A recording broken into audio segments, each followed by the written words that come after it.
Find a comfortable place if you haven't already. Pull the blanket just a little higher. Let the shoulders soften. Let the jaw go loose. There is nothing left to do tonight. Nothing that cannot wait until morning. The day is done with its asking, and the world outside is settling into dark. And here, in this warmth, in this stillness, there is room for something slower, something older, something that happened a very long time ago, to women whose names most of us have never heard, in a world that looked nothing like ours on the surface and felt, underneath it all, remarkably the same. Tonight we are going to walk, not urgently, not toward anything pressing, the kind of walking that pilgrims once did, one slow step at a time, down a long road that wound through forests and hills and centuries. The road is muddy in places and beautiful in others. The sky above it is very large, and the women walking it carry things in their hearts that the history books, for a very long time, did not think to ask about. Tonight, the road belongs to them. There is an image most people carry of women in the Middle Ages, a woman in a castle, embroidering by a narrow window, a woman in a convent, her face framed in white linen, her world reduced to the space between chapel and garden, a woman in a farmhouse kitchen, moving between fire and table, her life measured out in seasons and harvests, and the slow accumulation of children, still, contained, watched over. That image is not far wrong. The medieval world was, in most respects, not a world that rewarded female movement. It was a world that had thought carefully about where women belonged, and the answer it kept arriving at was here. Inside, close to home, near enough to be accounted for. And yet, there is a road. There has always been a road. And down it, in numbers that history has been slow to count and slower still to celebrate, women walked, not secretly, not in disguise, not in defiance of the world that had built those walls around them. They walked openly, with the blessing of the church and the grudging permission of their husbands, with a wooden staff in one hand and a small leather bag at their side, wearing the look of someone who has waited a long time for this moment and intends, now that it has arrived, to make the most of every step. They were pilgrims.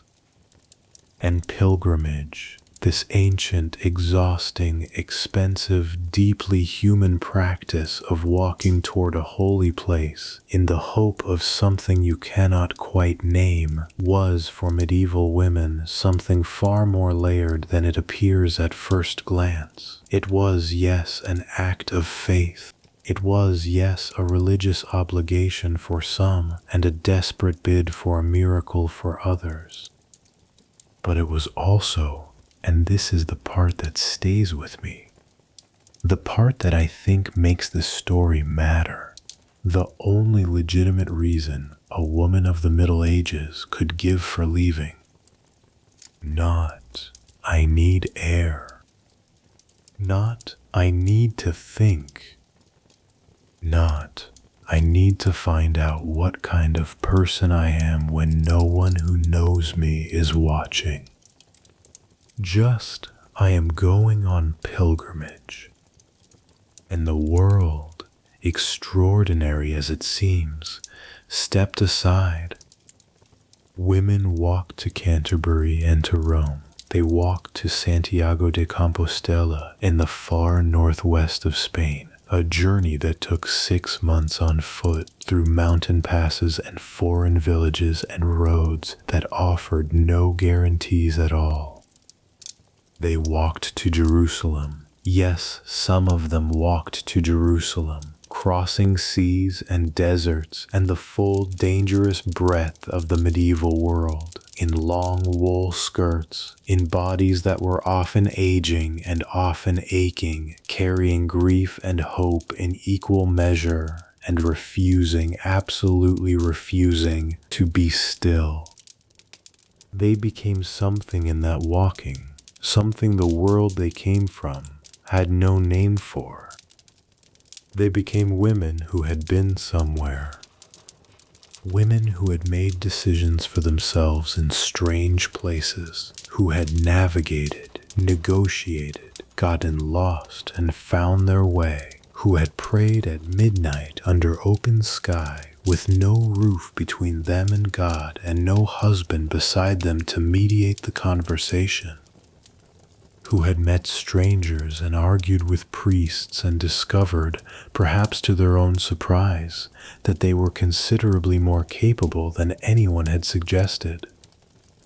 They became, briefly but completely, free. And that quiet, hard-won, temporary but absolute freedom is what this story is about.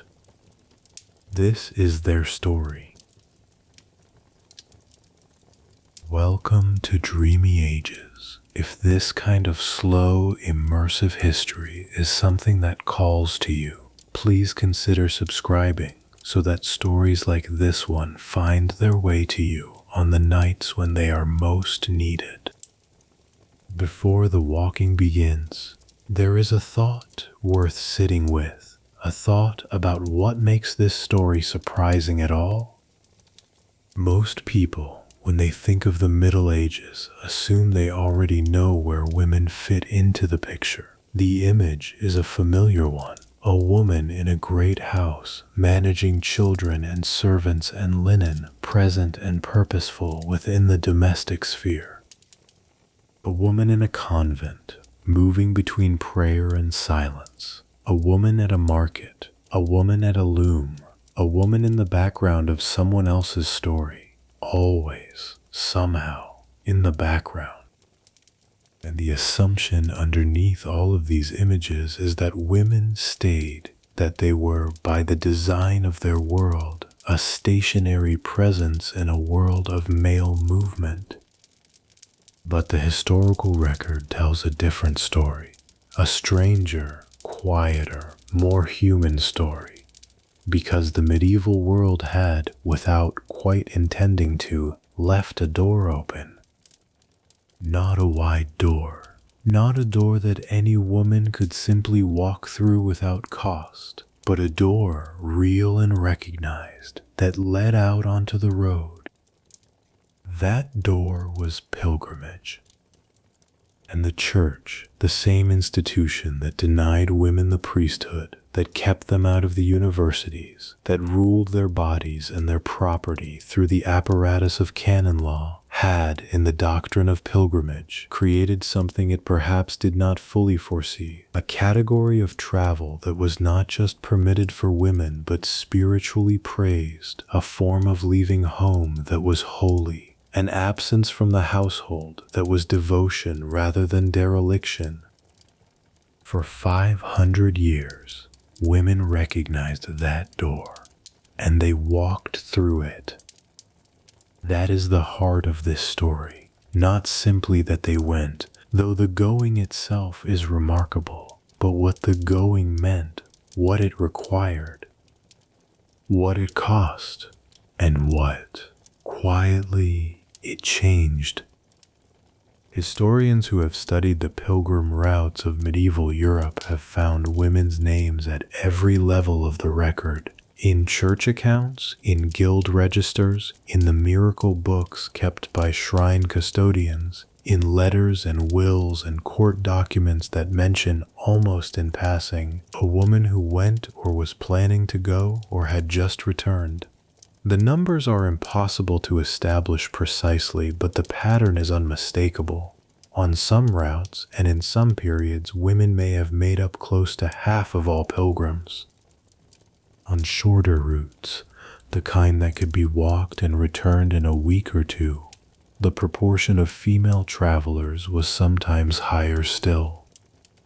They came from every social level. Poor women walked barefoot, sleeping in the open when no hostel was available, begging bread at monastery gates. Wealthy women rode horses and brought servants and stayed in the better establishments along the road. Widows set out alone within weeks of burying their husbands. Young women traveled in organized groups, purposeful and carefully chaperoned. Old women, well into their 60s and 70s, walked routes that would have tested a fit young man and kept walking. The road was full of them. History, characteristically, has been slow to notice. The standard accounts of medieval pilgrimage have tended to center the male pilgrim, the knight seeking absolution, the scholar traveling between institutions, the penitent sinner working off a heavy sentence. Women appear at the margins of these accounts, noted when they caused difficulty, occasionally praised when they demonstrated exceptional piety, but rarely examined on their own terms. That is the gap this story tries to fill. Because the women who walked those roads were not marginal, they were not peripheral, they were not footnotes to someone else's spiritual journey. They were pilgrims in the fullest sense, driven by the same mix of faith and desperation and longing and curiosity that drove everyone else onto the road, and carrying, in addition to all of that, the added weight of having had to argue, negotiate, and formally request permission simply to take the first step. That extra weight is worth understanding, and to understand it, it helps to look closely at the world these women were leaving behind. Now, to understand the full weight of what that walking meant, it helps to understand the world they were leaving behind, not the broad sweep of medieval history, but something more intimate, the specific texture of a medieval woman's daily life, what the rooms looked like, what the obligations felt like, what the alternative to the road actually was.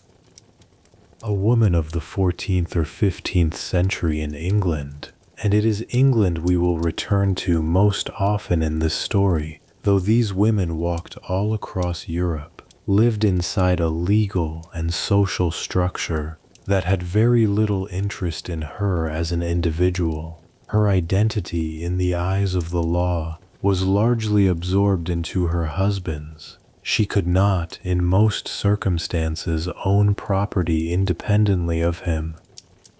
She could not initiate legal proceedings in her own name without his involvement. The household she ran, the food, the servants, the children, the linen, the accounts, was considered an extension of his authority, not an expression of her competence.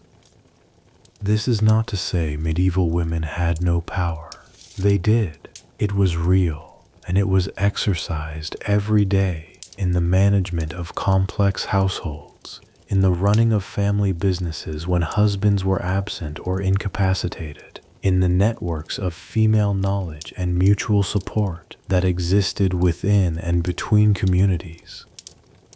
Medieval women were not passive. They were not simple. They were not the silent figures in the tapestries. But the ideology said they should be still. The conduct manuals of the period, the sermons, the didactic poems written by men for the instruction of their daughters and wives, all of these insisted, with remarkable consistency, on the virtue of a woman who stayed, who kept to the domestic interior, who was modest, silent, obedient, whose visible presence was always in the household, and whose invisible presence was always in prayer. To be a good woman in the medieval imagination was to be a woman who did not need to go anywhere. And so to leave, even temporarily, even with a husband's blessing, even with God's business as the stated purpose, was a kind of rupture, a small but unmistakable departure from the ideal. It required explanation. It required justification. It required, in the case of married women, permission sought and granted and sometimes denied. It required, I think, something most history books do not name directly. It required a woman to decide, quietly and firmly, that her own soul's need outweighed the ideological obligation to stay. That is not a small thing.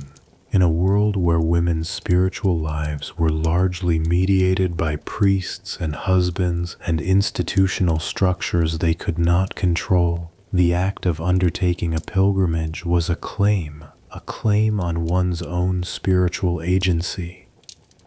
A statement, never made out loud, never declared in those terms, but embedded in the act itself, that said, I have a soul. It has requirements, and I am going to meet them, even if it means walking for 6 months in a foreign country.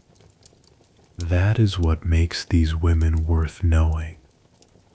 Not because they were rebels, most of them were not, or did not think of themselves in those terms, but because they found, in the narrow gap between obligation and permission, a way to be more than what the world had decided they were. They found a road, and before we follow them onto it, there is one more dimension of this story worth dwelling on, because not all of these women left for reasons of freedom or spiritual longing. Many of them left for a reason that sits closer to the bone than any of that. They left out of desperation. The shrines they walked toward were places of miraculous healing, and many of the women who walked toward them were walking toward the only hope they had left, a child who would not stop being ill, a husband dying of something the physicians could not name, a pregnancy that had ended in loss once, twice, 3 times, and threatened to end that way again, their own body failing, a sickness without a cure, a pain that would not yield to anything the medicine of their century could offer. These women walked because the wise woman in the village had shaken her head, and the physician had taken their coins and left them no better, and the priest had told them to pray, and they had prayed every morning and every night, and still the child was coughing.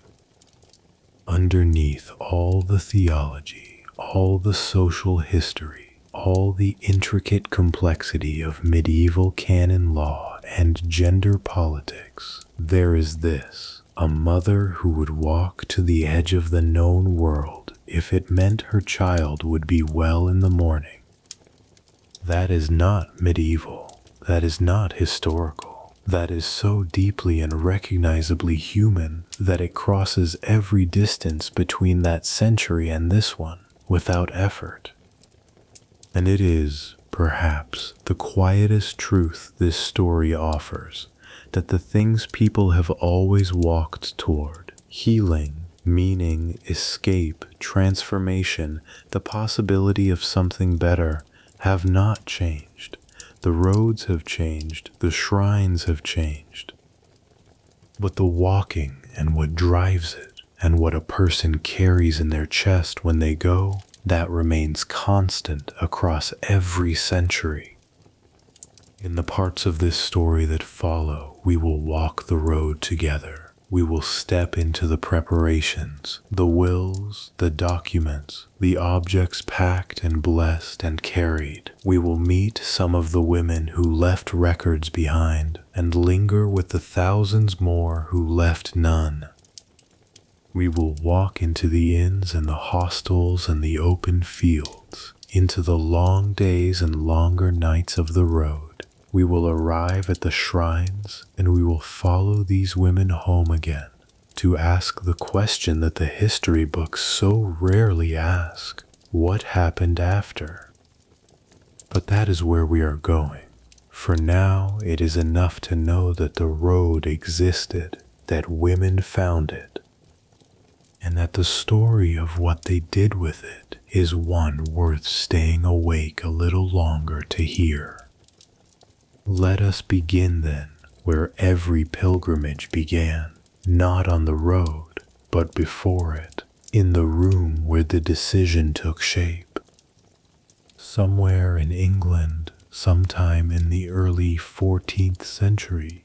The details are not exact. They never are with most medieval women whose lives left only the thinnest traces in the documentary record. What survives is a pattern repeated across hundreds of cases, drawn from court records and parish documents, and the occasional letter that escaped the centuries intact. A woman has decided she wants to go to Canterbury, or to the shrine of Our Lady at Walsingham in Norfolk, or she has heard from a neighbor at the market that a new saint has been recognized near York, and that women who walk to that tomb have received great comfort in their grief. She has been thinking about it for months. The thought has become something closer to a conviction. And now she must ask. For a married woman in medieval England, the question of pilgrimage was not hers alone to answer. The church itself was divided on the matter. Canonists and theologians debated it with some heat. Some argued that a wife's spiritual welfare was her own business, that a husband could not lawfully prevent her from fulfilling religious obligations, that the soul had claims that preceded the marriage contract. Others argued with equal conviction that a wife's primary duty was to her husband, that her movements were properly his to supervise, and that leaving home without his explicit consent was a form of disobedience that no spiritual benefit could justify. In practice, this meant that most married women who wished to go on pilgrimage had to make a formal request, not suggested gently over supper. Ask. With all the weight that word carried in a world where the refusal was legally binding. Some husbands agreed readily. Some agreed with conditions. She must be back by a certain date. She must travel with an approved companion. She must not go too far. Some refused outright, and that was, legally, the end of it. And some agreed, and then, once their wives had gone, wrote to church authorities complaining, demanding their wives be ordered home, arguing that the pilgrimage was unnecessary, indulgent, a dereliction of domestic duty. The church, to its occasional credit, did not always side with them. There is a case preserved in the records of an ecclesiastical court in the Diocese of York from the early 14th century, in which a husband attempted to have his wife's pilgrimage vow declared invalid on the grounds that she had made it without his knowledge. The court heard his argument, and then it ruled against him. The wife had made a vow to God. A vow of that kind could not be undone by a husband's preference. She went. Her name is not recorded. Her destination is not certain. She is one figure in an enormous shadow. Thousands of women who wanted to walk, who had to fight before they could take a single step, who won their small legal battle and then set out into a world they had never navigated alone. It is worth pausing to imagine what that asking looked like in practice, not the court case, the moment before it. The ordinary domestic moment in which the decision had to become a spoken request. A woman in a stone-floored kitchen, sometime in the 1320s or 1330s, in a market town in the north of England. The fire is going. There is a smell of wet wool and tallow, and the damp of an English autumn working its way under the door. Her husband is sitting at the table. He is not a cruel man, particularly. He is a man who has not thought very much about what his wife wants because the world has never required him to. She has been rehearsing this conversation for weeks. She knows that she cannot say what she actually means, which is that the walls of this life have grown very close, and that she has heard women speak of the road to Walsingham with a light in their faces that she has not seen in her own mirror in years. She cannot say that. So she says instead what she is permitted to say, that she has made a vow, that the vow was sincere, that she believes God is calling her to make this journey, that the priest at their parish has confirmed the legitimacy of her intention. She watches her husband's face. He is quiet for a long time. He asks about the children, who will manage the household, how long she will be gone, who she intends to travel with. These are reasonable questions. She has answers prepared for all of them. She answers carefully, without urgency, the way a woman answers when she knows that the appearance of desperation will work against her. He says yes. Or he says, I will think on it. Or he says no. And the conversation ends there, and she goes back to the fire, and the wall closes again, and the road remains where it always was, out beyond the door, beyond the village, beyond the life she has been given, waiting. History does not record how many women had this conversation and lost, only the ones who went left any trace at all. What strikes me most about this is not the drama of the court case, it is the quantity of determination required before the journey even began. The obstacles were not yet physical. They were social, legal, domestic. They were the resistance of a system that was deeply suspicious of women whose whereabouts could not be monitored, of women who were by definition outside the household and therefore outside the sphere of those who were supposed to keep watch over them.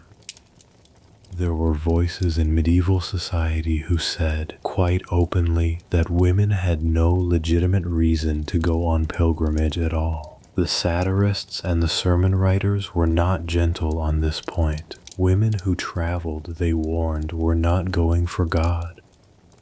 They were going for gossip, for novelty, for the company of men.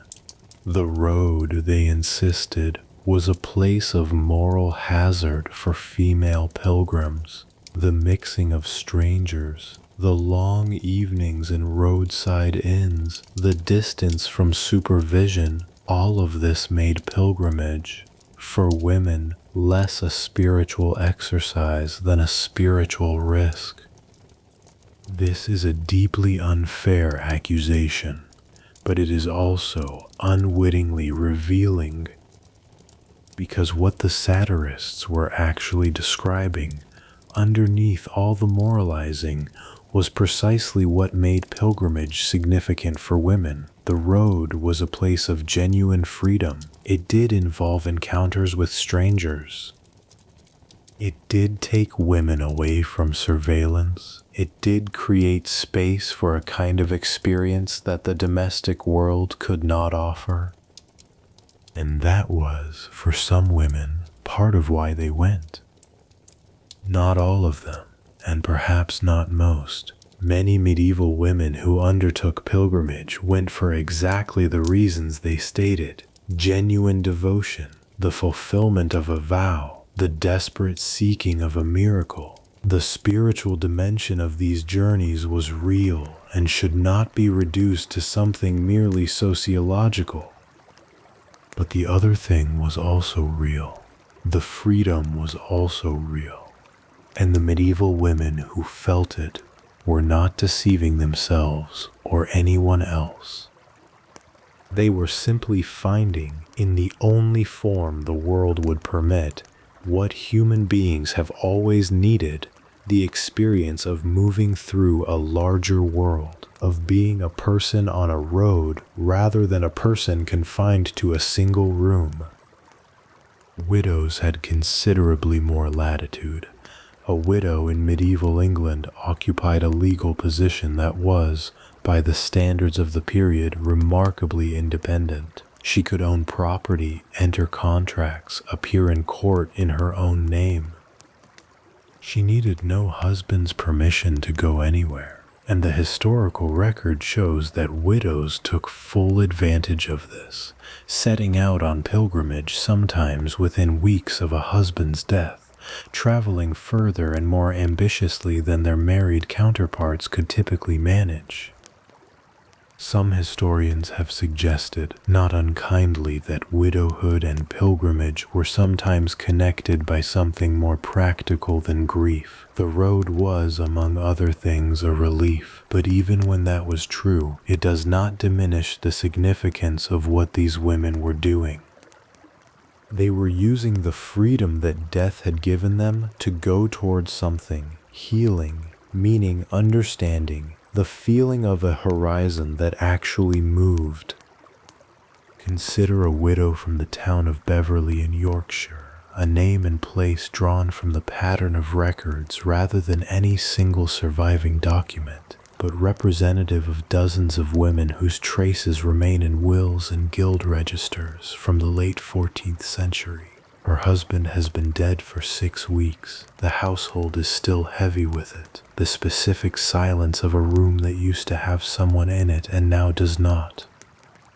She has, in those 6 weeks, settled the accounts, arranged for her eldest son to take over the business dealings, spoken to the priest, and written a short will of her own. And then, on a cold morning in early spring, she has announced her intention to walk to the shrine of St. John of Beverley, some distance north. Her son is uncertain. Her neighbors are uncertain. A woman her age, she is perhaps 52, walking the roads alone, sleeping in hostels with strangers. But she is a widow. Legally, unambiguously, her own person. She does not need their permission. She needs only her staff and her scrip and the specific kind of determination that grief sometimes produces in people who have spent decades being careful and are no longer sure they see the point of it. She goes.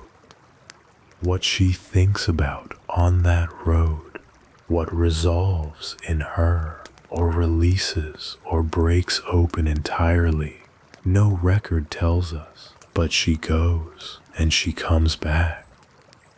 And the people who knew her before say quietly to each other that she is somehow different when she returns, not in any way they can name precisely, simply different. As though something that had been held very tightly for a very long time has at last been allowed to loosen. The most remarkable female pilgrim in all of medieval English history was, in fact, a woman who became a widow, though she was already extraordinary long before that. Her name was Marjorie Kempe. She was born in Lynn in Norfolk, sometime around 1373, into a prosperous merchant family. She married young and had 14 children. By her early 30s, she had begun to experience intense religious visions and had become, by most accounts, a genuinely difficult person to be around. She wept publicly, loudly, persistently, in churches, in the street, at other people's dinner tables. She argued with priests, challenged bishops, refused to eat meat, and wore white, the color of virginity, despite having given birth 14 times. She irritated nearly everyone she encountered.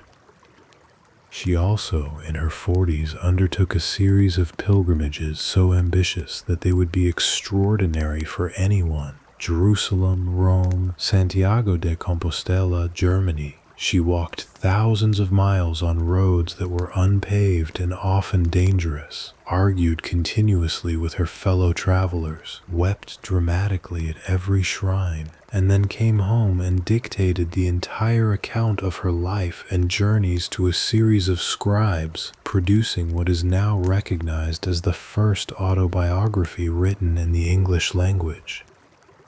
She did not write it herself. She was almost certainly unable to read or write, but she spoke it, and it survived.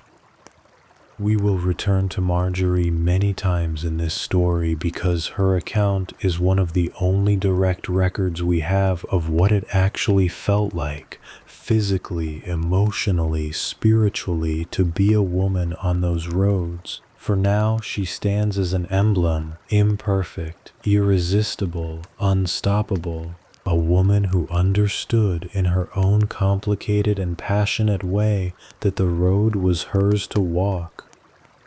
She is not typical of medieval female pilgrims. Most of them were quieter, more conventionally pious, less inclined to public weeping and theological argument. But she illuminates something true of all of them. The road was a place where women could be more fully, more honestly, more completely themselves than almost anywhere else the medieval world had on offer. And that is why, in the end, they kept going back. In the part of this story that follows, we will step into the days just before departure, into the preparations, practical and ceremonial, that stood between a woman's decision to go and the moment she actually left. There is more there than might be expected, because in the medieval world, leaving was not simply a matter of packing a bag and walking out the door. Leaving required ceremony. It required documentation. It required a formal acknowledgement by the community, by the church, by the household itself, that this woman was being released temporarily from the life she had been living. It required, in a word, permission. And obtaining that permission and everything it involved is a story worth telling slowly. Obtaining permission was, for many women, only the beginning of what departure required. Once the decision was made and the household informed, the preparations that followed were extensive enough to fill the weeks before leaving, and significant enough that they amounted to a kind of ceremony in their own right, even before the official ceremony came. The medieval world understood, in ways that can be easy to underestimate, that leaving was a serious thing, not just logistically. Spiritually, legally, socially. A woman stepping out of her household and onto a long road was crossing a threshold that the world around her recognized and marked, and it marked it with ritual. The most sobering of those rituals came first: the will. Before setting out on any journey of significant distance, a medieval pilgrim, male or female, was expected to draw up or update a will. This was not pessimism, it was simply the arithmetic of the medieval road. People died on pilgrimages. They died of illness, of accident, of violence. They died in river crossings and mountain passes, of infections picked up in crowded hostels, of fevers that came on between one village and the next and did not lift. The mortality rate among long-distance pilgrims was real and widely understood. Leaving without attending to one's affairs was not considered brave. It was considered irresponsible, a failure toward the family and household left behind. And so, in the weeks or days before departure, many pilgrims sat down with a scribe or parish priest and spoke their wishes aloud. Who would receive the house? Who would care for the children? What small objects, a ring, a piece of cloth, a carved image of a saint, should go to which person. For women, this act had a weight that it did not carry for men, because for a married woman, making a will at all was not an everyday right. Her property was, in most legal contexts, her husband's property. Her agency over her own possessions was sharply limited in ordinary circumstances.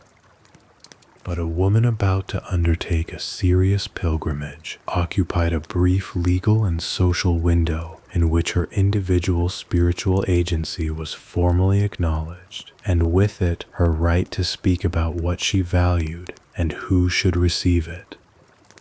The wills that survive from medieval women preparing for pilgrimage are, consequently, remarkable documents. Women who had lived entire lives in the shadow of their husbands' legal identities suddenly emerge in these pages as specific, particular, fully realized people. A woman from Norwich in the late 14th century, preparing to travel to Santiago, specified that her good green kirtle should go to her daughter Elise, and that a small silver brooch she wore on feast days should go to the anchoress at St. Julian's Church, the same anchoress, it is likely, who gave her spiritual counsel in the years before she felt ready to make the journey. These are not grand bequests. They are the quiet inventory of a life, a record of affection and relationship that speaks across 7 centuries with startling clarity. She came back, one hopes. The green kirtle presumably stayed with her until she died in her own bed. But she did not know that when she picked up the pen, and in making that will, in speaking those names and those objects into the record, she did something quietly brave. She acknowledged that she was a person with a life that mattered, with relationships that deserved recognition, with a self that existed apart from her role in the household. The will was, in a way, the first act of the pilgrimage. Then came the practical preparation of the body and the bag, and this too was more codified than might be expected. The medieval pilgrim's costume was not simply practical dress, it was a uniform. A set of objects so precisely defined and so widely recognized that wearing them transformed a person's public identity from the moment they put them on. The costume said to everyone who saw it, "This person is a pilgrim." And that statement had real consequences, social, legal, and spiritual.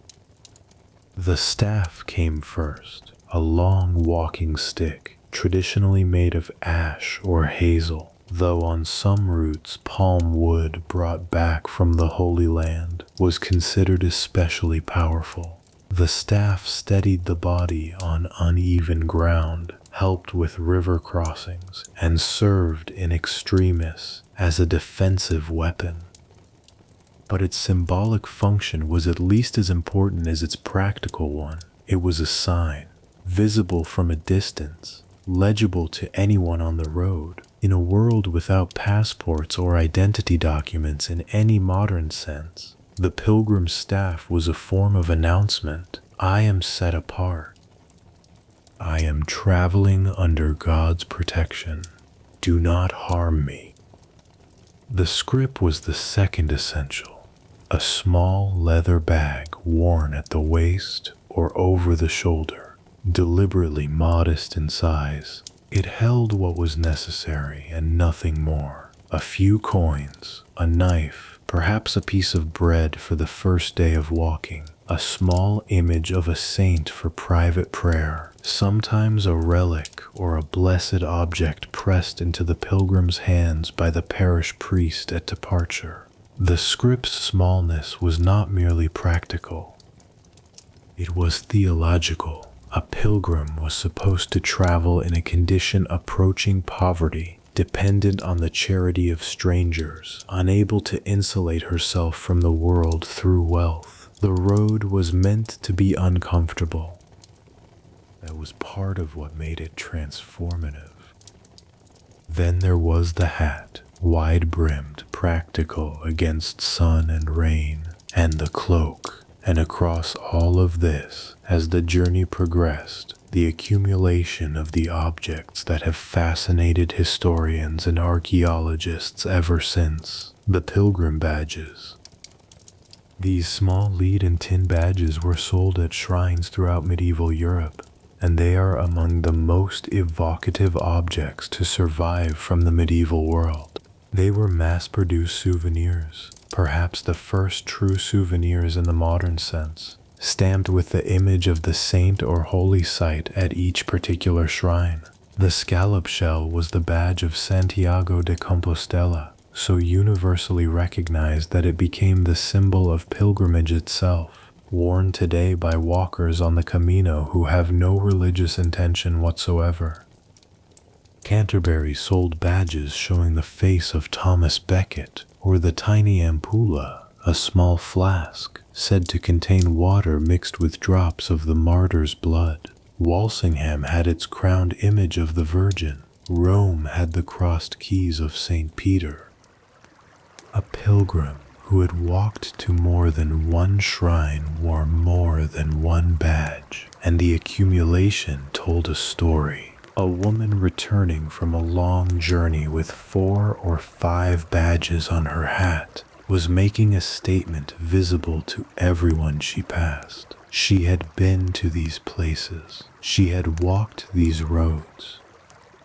The saints she had visited had, through the fact of her arrival and her prayer, extended their protection to her. For women especially, the badges meant something beyond the spiritual record. Female reputation in the medieval world was fragile and relentlessly policed. A woman's moral standing was assumed to be directly connected to her visibility and her containment within the approved domestic sphere. The pilgrim badge was a form of visible moral credit. It said the journey was real. It was completed. Whatever the moralists suspected about women who traveled, this woman had arrived at the shrine, had prayed, had received the blessing. The badge was proof. There are records in wills and household inventories of women who kept their pilgrim badges long after the journey was over, not as display pieces, but as private keepsakes, objects that had been present at the most significant moments of their lives, held in the hand on hard nights, worn again on feast days when the memory of the road felt near, pressed at the very end of life into the hands of daughters with some instruction that the record rarely preserves in full. Objects carry stories. Those small battered pieces of tin carried enormous ones. The question of companionship was equally important, and for women it carried a social weight that it did not carry for men. Traveling alone in medieval Europe was difficult and genuinely dangerous for anyone. The roads were not policed.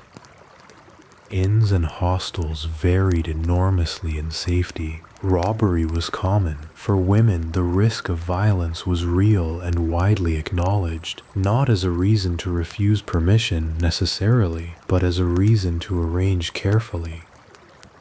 Most women consequently sought company, and the composition of that company reveals a great deal about the social architecture of medieval pilgrimage.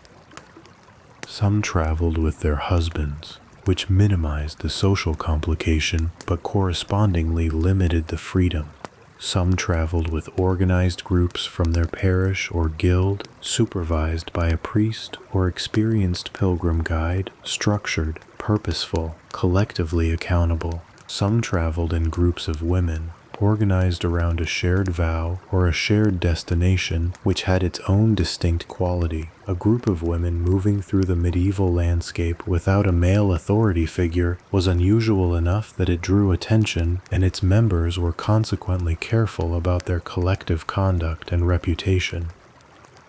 And some, the group that the moralists worried about most, traveled with loose assemblies of strangers gathered on the road, united only by the shared direction of their walking. This last model was the one Chaucer immortalized. The Canterbury Tales was written in the late 14th century and should not be mistaken for a reliable document of pilgrimage. It is satire, exaggerated, carnivalesque, designed to expose human absurdity in the pressure cooker of a mixed group of strangers forced together for days or weeks on end. But the social phenomenon it dramatizes was real. The Canterbury Road genuinely filled with such groups, people from different towns, different trades, different social levels, thrown into a kind of temporary equality by the shared fact of walking and the shared destination ahead. In the tales, there is one prominent female pilgrim, and she dominates every scene she occupies. The wife of Bath is loud, argumentative, financially savvy, 5 times married, and apparently a veteran of pilgrimages to Jerusalem, Rome, Cologne, Compostela, and Boulogne. She is everything the moralists warned about: uncontained, opinionated, physically imposing, unashamed of her own appetites and opinions. She argues about theology with anyone who will engage her, and several who would rather not. She has also been irresistible to readers for 6 centuries.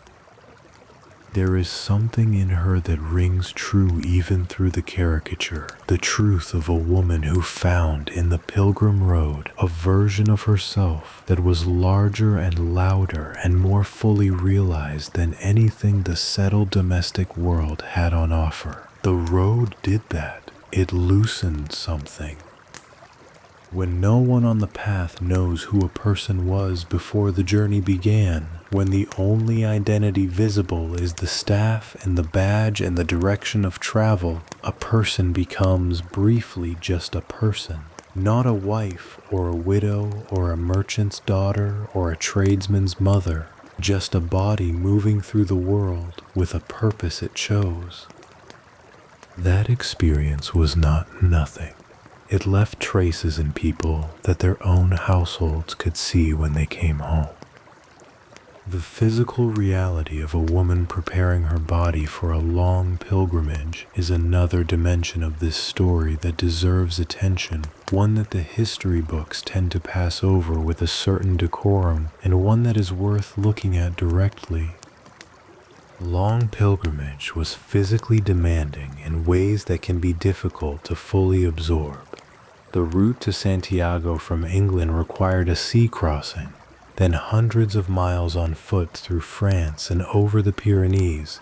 Jerusalem required weeks at sea and then overland travel through the full length of the eastern Mediterranean world, in heat and political instability and constant threat of disease. Even Canterbury from London was 4 or 5 days of solid walking in good conditions, and conditions were often not good. A woman preparing for this needed to think practically about her body in ways that the domestic routine had never required. The matter of footwear, boots or shoes that would have to last hundreds of miles on unpaved roads for those who could afford them at all. The matter of diet, what could be obtained at monasteries and inns and markets along the way. How to manage weeks of irregular eating and physical depletion without becoming too ill to continue. The matter of illness itself, fever, infection, the diseases that traveled easily in the crowded hostels where pilgrims slept in rooms full of strangers. And then there was what the historical record does not discuss, the practical management of menstruation on a journey of weeks or months. This was a reality for every woman of childbearing age who walked a long route in a world without anything that would make it straightforward.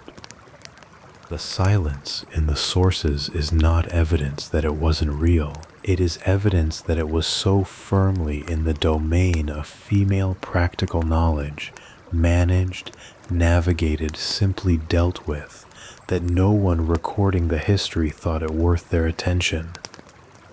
But it was managed, and the women went anyway.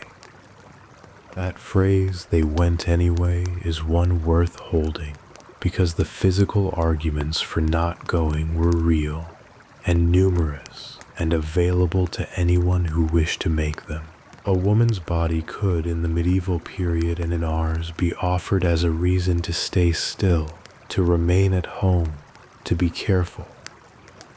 The road was not designed for women's bodies. The road was not particularly designed for anyone's body. It was hard and wet and cold and long, and the hostels at the end of each day's walking were crowded and often unpleasant, and the food was uncertain, and the company was unpredictable.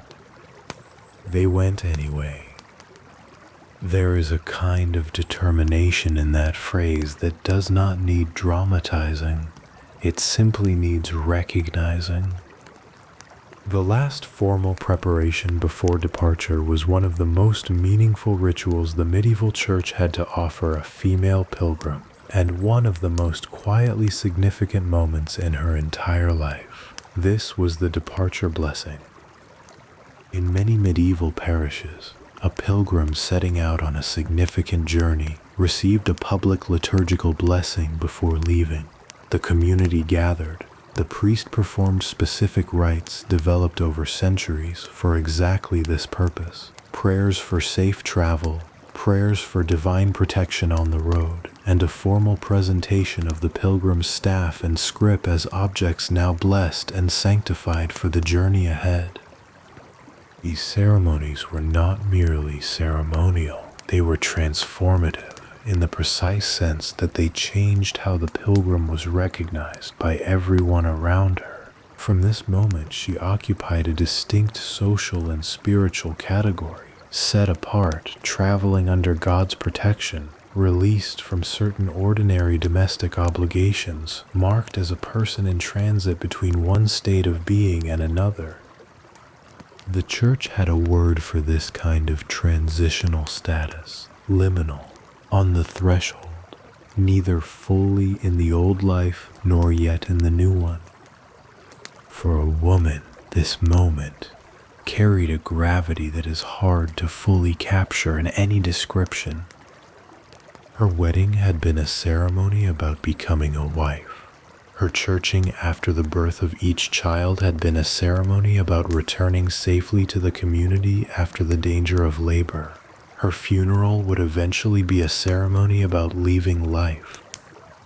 These were the great public rituals of a medieval woman's existence, and all of them defined her in relation to others, to her husband, to her children, to the community that received her back or released her. The departure blessing was different. It was a ceremony about her as a soul with a direction, a person going somewhere of her own will toward a goal she had chosen. The priest spoke her name. The staff was placed in her hands. The community watched. There is no record of what most women felt in that moment. The sources do not ask, and even if they did, the answer would have varied enormously. Terror, elation, grief, relief, an odd mixture of all of these, or a simple and complete blankness, the mind going quiet in the face of what was about to begin. But the road was there. It had been there before the blessing, and it would be there after. And now the blessing was done, and the staff was solid in the hand, and the morning was whatever kind of morning it was, gray or clear, cold or carrying the first warmth of an early spring. And every step from here was going to be a step further from everything familiar. What the road did to women who walked it, who it made them, what it asked of them, what it gave back. That is the story that waits in the miles ahead. The preparation is complete. The will is witnessed and sealed. The badge is not yet on the hat, That comes at the journey's end, at the shrine when the walking is done, and the prayer has been made, and the long road finally delivers what it promised. But the staff is in hand, the scrip is packed, the blessing has been spoken into the morning air, and the road, stretching out ahead into landscape that most of these women had never seen and would never see again, is just beginning to show itself in the early light. Everything the medieval pilgrim road had to offer, its dangers and its freedoms, its unexpected communities and its long stretches of solitude, its moments of grace and its moments of genuine fear, all of it lies just ahead. And that is where we go next. But before the road fully opens, there is one more thing worth imagining, not a ceremony or a document or a symbolic object, but a moment, the first night. A woman who has set out from a town in, say, the south of England in the early months of the 14th century, walking toward Canterbury, would have covered perhaps 15 miles on a good first day, 15 miles of unpaved road in leather shoes that were not made for this distance, carrying a scrip that grows heavier as the afternoon progresses and the initial energy of departure begins, quietly to ebb. By late afternoon, the light is changing. The road is less familiar. She has passed through 2 villages since morning, and the names of them meant nothing to her when she arrived, and will mean nothing when she leaves. She is, by the standards of her ordinary life, a very long way from home. The inn where she stops is not what she expected. The inns along the medieval pilgrim routes ranged from the genuinely comfortable pilgrims were valuable customers, and the better establishments competed for their business, to the deeply unpromising, a single room above a stable, a floor shared with strangers, straw bedding that had not been changed within recent memory, and a smell that the cold does nothing to improve. This inn is somewhere in the middle. There is a room. There is a fire. There are other travelers, a pair of merchants from a town she has never visited, an older man who wears the shell of Santiago on a cloak that is soft with years of use, 2 women traveling together whom she does not know and who speak a dialect thicker than her own. She finds a place near the fire. She eats whatever is offered, bread, a thin soup, perhaps a piece of salted fish. She is more tired than she has been in years, possibly in her entire adult life. Her feet are making their displeasure known in a way they have never had occasion to do before. And then, in the quiet that falls over a room full of tired strangers when the fire settles and the talking diminishes, she does something she has not been able to do in her ordinary life with any regularity. She sits and is still and thinks. Not about the household, not about the children or the accounts or the list of things requiring attention, not about what anyone expects of her or needs from her or will say about her in her absence.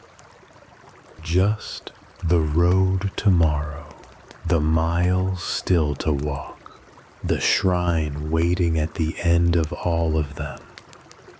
She is, by any measure, exhausted and far from home, and uncertain what she has gotten herself into. She is also, in some way she cannot yet fully articulate exactly where she needs to be. Morning will come early. The road does not wait. The road in the early 14th century was not a single thing. It was not a highway in any modern sense, not a maintained surface, not a consistent width, not a path that could be relied upon to behave the same way from one season to the next. The medieval road was more like a habit, a direction that enough people had traveled often enough that the land had begun to remember it. In dry summer weather, it was packed earth and dust, bordered by hedgerows or open fields, wide enough in places for 2 carts to pass and narrow enough in others that a single horse filled the path entirely. In autumn and winter and the sodden gray months of early spring, it was something else altogether, a river of mud, ankle-deep in places, knee-deep in others, sucking at boots and hems and the bottoms of cloaks with a patient, indiscriminate persistence. A woman walking this road for the first time had almost certainly never seen most of what she was now walking through. This is worth pausing over. The medieval world was, by the standards we are accustomed to, extraordinarily local.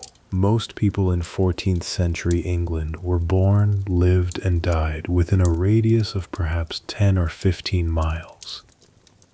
They knew their village and the 2 or 3 nearest to it. They knew the market town they visited on certain days of the week, and the parish church, and the fields that surrounded everything, and the names of the families who had worked those fields for as long as anyone could remember. This was the entirety of their known world.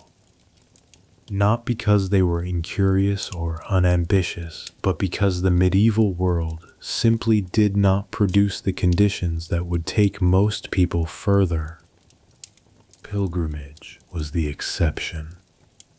And for a woman stepping out of that intensely local world onto a route that might take her through a dozen counties, past cities she had only heard named, across rivers with unfamiliar bridges, and into landscapes that bore no resemblance to the one she had grown up inside, the experience was not simply religious, it was in the most literal sense an expansion of the known world. The first days were the hardest. Physically, the body was not accustomed to this kind of sustained effort. Feet blistered. Shoulders ached from the scrip.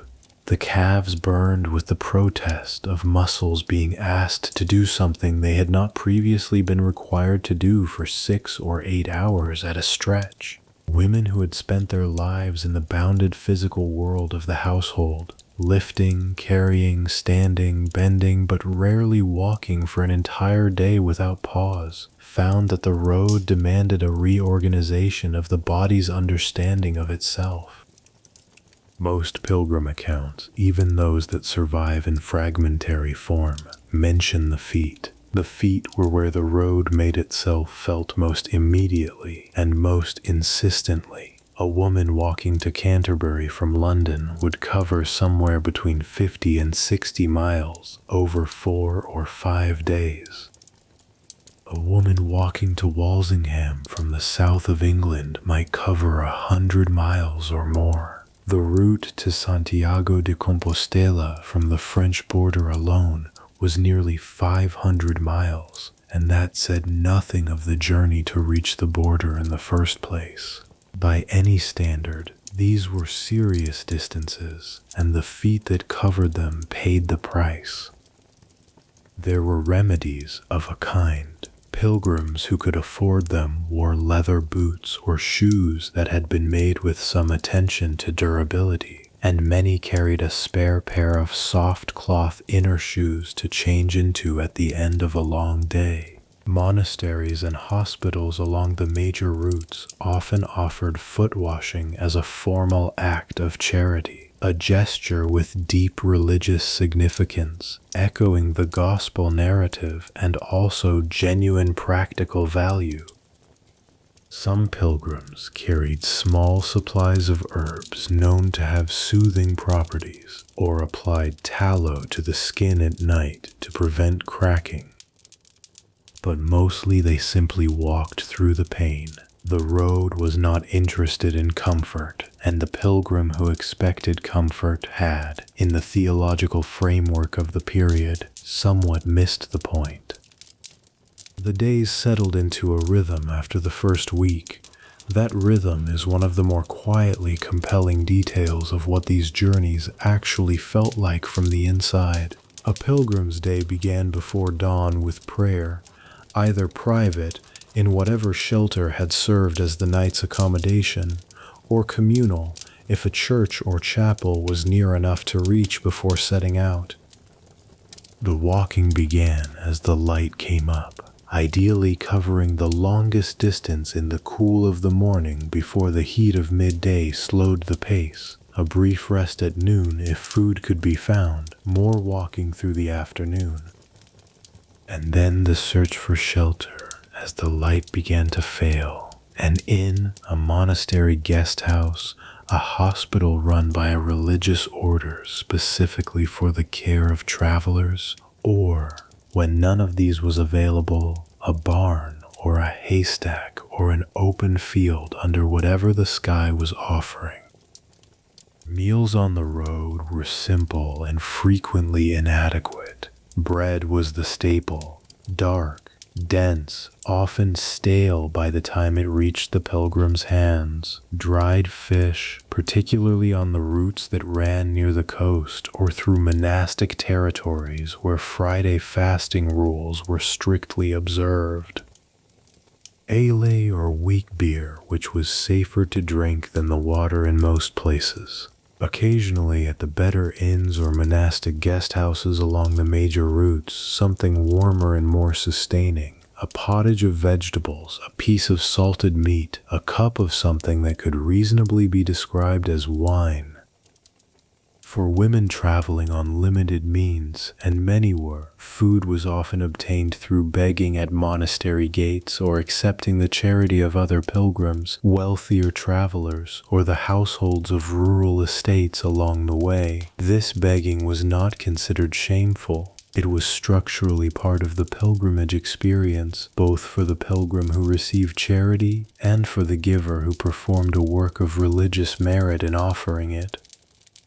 But it required a certain kind of humility, and it placed the pilgrim in a position of dependence that was, for a woman who had previously run a household and managed its accounts, a genuinely novel experience.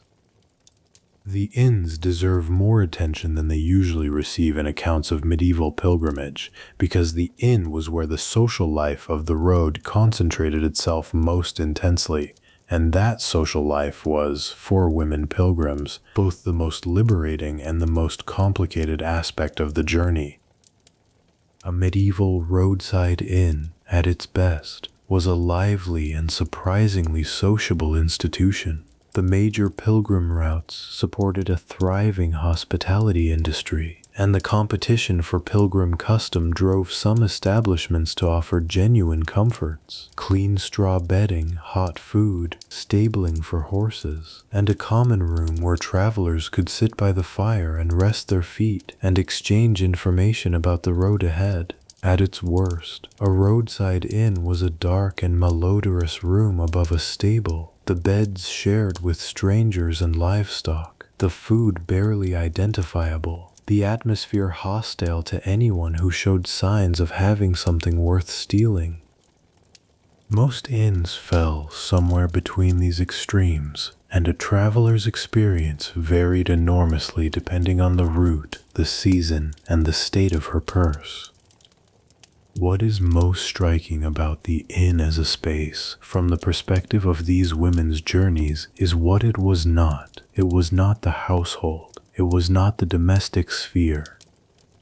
It was a public space, genuinely, untidily, sometimes disconcertingly public, and the rules that governed behavior in it were the rules of the road rather than the rules of the home. Social hierarchies were somewhat suspended. A widow of moderate means might find herself eating at the same table as a wealthy merchant's wife.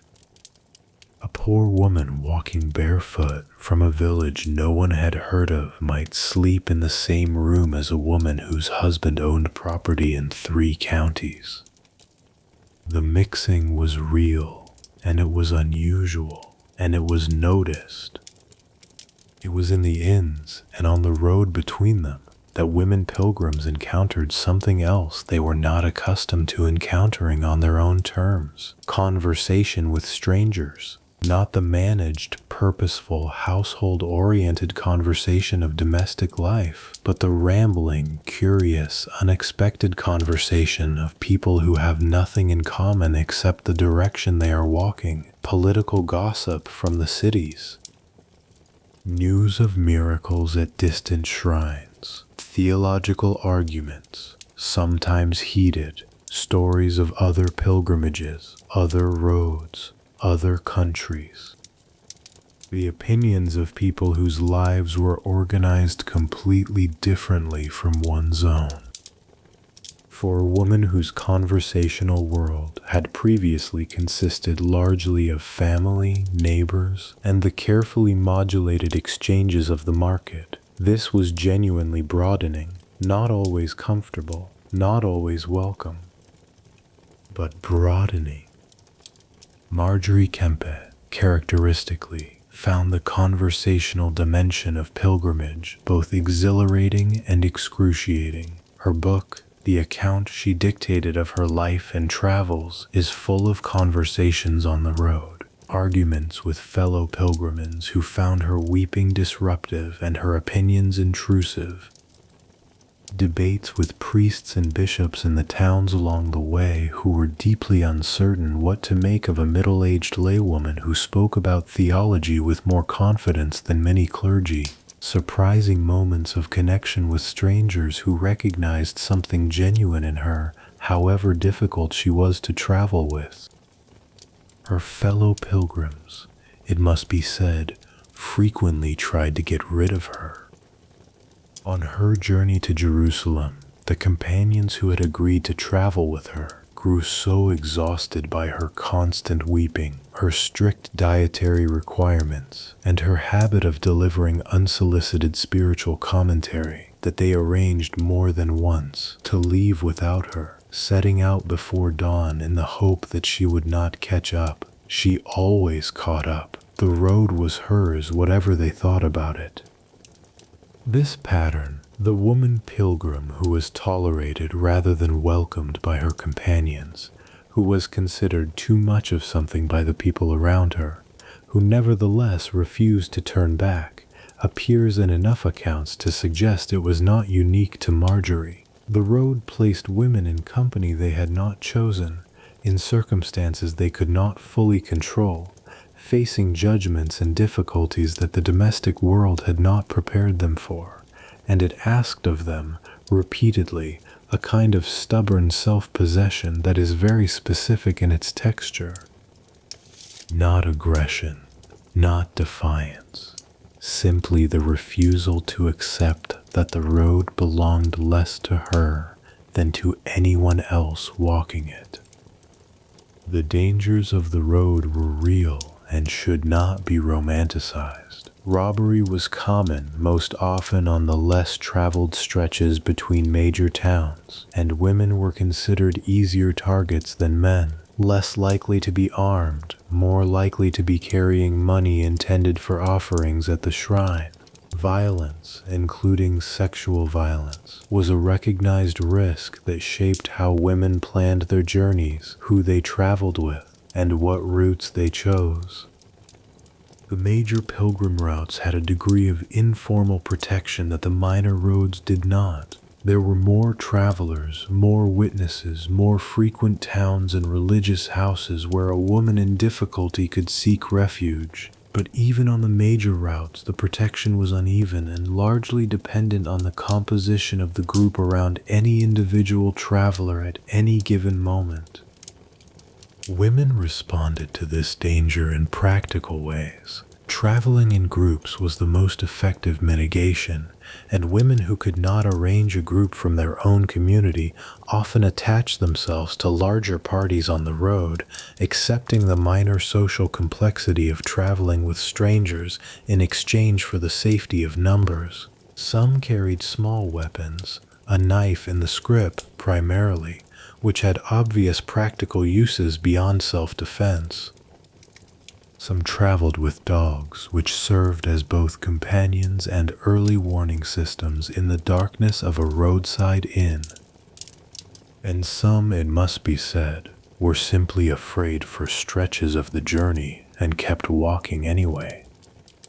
There is a moment described in a number of pilgrim accounts, not always in these exact words, but in this general shape, of a woman walking alone between towns, perhaps in the mid-afternoon when the road has temporarily emptied of other travelers, and the fields on either side are silent, and the next village is still some hours ahead. The quality of that solitude, the sound of her own footsteps, the awareness of her own smallness in the landscape. Some accounts describe this moment as frightening, some describe it as clarifying, some describe it as the closest thing to prayer they had felt in years, not the prayer of the church, structured and mediated and performed in the company of others, but something more direct. The soul and the road and the distance still to cover, with no intermediary between them. What I find most interesting is that the women who describe this moment rarely describe it as a reason they should have stayed home. They describe it as part of what the journey gave them, as though the fear itself, walked through and survived, was a form of arrival at something, not the shrine, not yet, but something in themselves that needed the road to find it. The days accumulated, miles became counties. Counties became the outskirts of something larger, the first signs of a city, the increased density of traffic on the road, the distant sound of bells from towers not yet visible. The shrine was getting closer, and the woman who had set out from a village she had never left before was becoming, one slow mile at a time, someone who had traveled.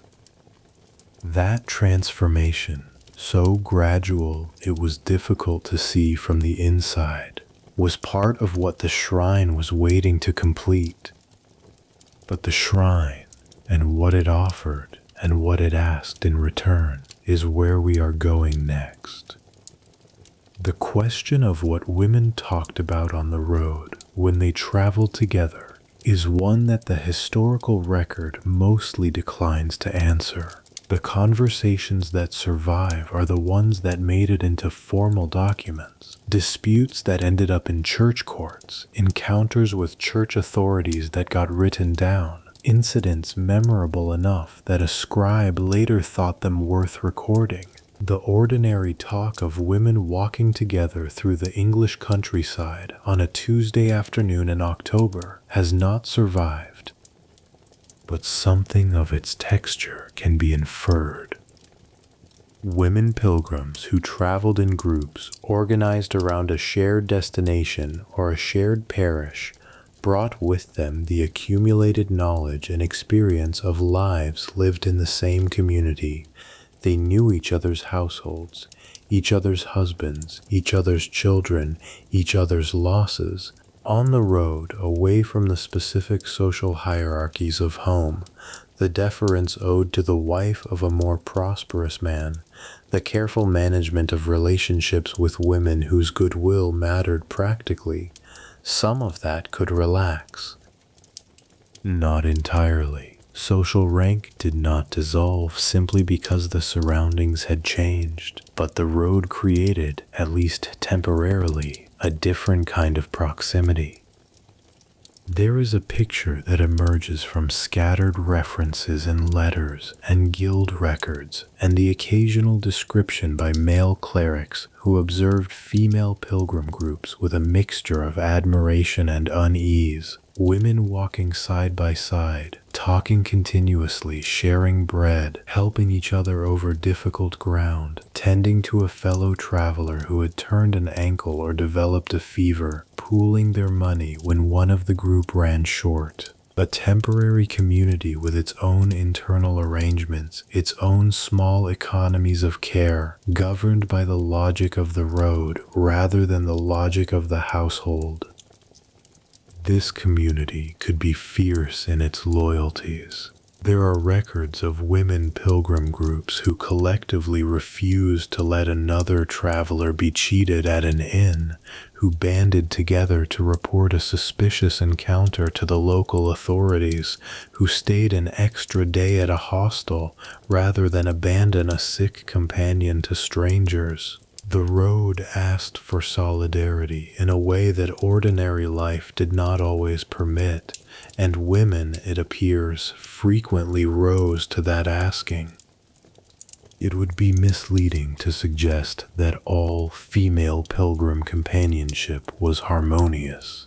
It was not. The same court records that document moments of mutual support also document arguments over money, over pace, over theological opinions, over the question of whether to take a particular route or stop at a particular shrine on the way. Human nature did not transform itself on the road. Petty grievances traveled as well as anything else. But the arguments were, in their way, as significant as the solidarity, because arguing openly in a context where the outcome mattered to all parties was another thing women did not typically get to do within the domestic sphere. The household had hierarchies that largely foreclosed certain kinds of disagreement. The road had its own hierarchies, but they were less fixed, less reinforced by law and custom, and more susceptible to renegotiation by anyone willing to make their case. Marjorie Kempe made her case constantly. Consider one episode from her book, reconstructed here from her account, but filled in with the texture that her spare dictated prose implies. It is somewhere in the spring of 1413, and Marjorie is somewhere between Lynn and the port from which she will sail for the continent on her way to Jerusalem. She is traveling with a small group of pilgrims, a priest, 2 or 3 lay people whose names she does not bother to record in any detail, and the atmosphere within the group has already deteriorated. The immediate cause of the tension is Marjorie's weeping. She weeps every morning at prayer. She weeps when they pass a church. She weeps, somewhat unpredictably, in the middle of conversations about entirely unrelated matters. The state of the road, the price of bread at the last inn, the weather, when some thought or some interior movement strikes her, and the grief and joy of her religious experience, which she has never been able to keep wholly inside, makes itself felt in public. Her companions find this intolerable. They have told her, politely at first, and then with decreasing politeness, that the weeping is disturbing, that it draws unwanted attention, that it reflects poorly on the group. That pilgrimage is a serious spiritual undertaking, and her behavior is making it difficult for them to concentrate on their own devotions. Marjorie hears this, she considers it, and then she continues weeping. She cannot stop, she tells them, with what her book suggests was complete sincerity. The weeping is not a choice. It is a gift of compunction, a form of spiritual experience that has been given to her and that she cannot suppress without denying something fundamental about how God works in her. This is not, she understands, especially convenient. But the inconvenience of her companions is not, in her theological framework, her problem to solve. This argument does not satisfy her fellow travelers. What is striking about this episode, and the dozens of similar ones that fill Marjorie's account, is not the weeping itself, though that is extraordinary enough. It is the position Marjorie occupies in these confrontations, the position of a woman who is certain, against all social pressure, that her own spiritual experience is valid and does not require anyone else's approval to remain so. She is not defiant in a combative way. She is simply immovable. The road has given her a context in which the normal mechanisms for silencing women, the husband's authority, the household hierarchy, the social pressure of the community, have significantly less force, and she uses that context with extraordinary effectiveness. Not all women pilgrims were Marjorie. Most of them moved through the road's social world with considerably more conventional behavior, considerably less public weeping, and considerably less argument with their companions. But something of what Marjorie represents, the woman who finds on the road a self that is larger and more insistent and less easily contained than the one the household produced, was present in the experience of many who left far less record. The road did something to people. It loosened them. It showed them, at some point between the first day's walking and the last, that they were capable of more than the world that had shaped them had required them to be. And that knowledge, once gained on a long road through strange country, was not something that could easily be left behind when the walking was done. The shrine was getting closer with every step, and what waited there was not simply a holy relic, or a carved image, or a flask of sanctified water. What waited there was the end of one kind of journey, and the beginning of another, an interior one, quieter and stranger and harder to map than anything the road itself had offered. That is the story that comes next. The first sight of the shrine was rarely what pilgrims expected. Not because it was disappointing, though sometimes, arriving after weeks of walking through open countryside, the building itself could seem smaller or more ordinary than the imagination had made it, but because the moment of arrival had a quality that description did not prepare people for. After so many days of the destination being ahead somewhere in the future, a destination approached but not reached, the shrine suddenly became a place one was standing in front of, present. Concrete. The journey from anticipation to arrival, compressed into a single step through a doorway or around a bend in the road. Women who left accounts of their pilgrimages often pause at this moment in their telling. Something in it resisted easy narration. Marjorie Kempe, arriving at the Church of the Holy Sepulchre in Jerusalem in 1413, collapsed. She later described what happened as a gift of compunction so overwhelming that she could not stand, could not be silent, could not moderate her response in any way. She wept and cried aloud, and the other pilgrims around her were mortified, and none of that mattered at all because what she was experiencing was, in her understanding, the direct presence of what she had walked thousands of miles to find. Jerusalem was the most extreme example, the outer edge of what medieval pilgrimage could offer or demand, but something of the same quality was present at every shrine, scaled to the distance traveled and the need that had driven the walker there. The woman who had walked 4 days from London to Canterbury was not arriving at the same intensity as the woman who had crossed a sea and walked through France and over the mountains to reach Santiago. But both of them had walked.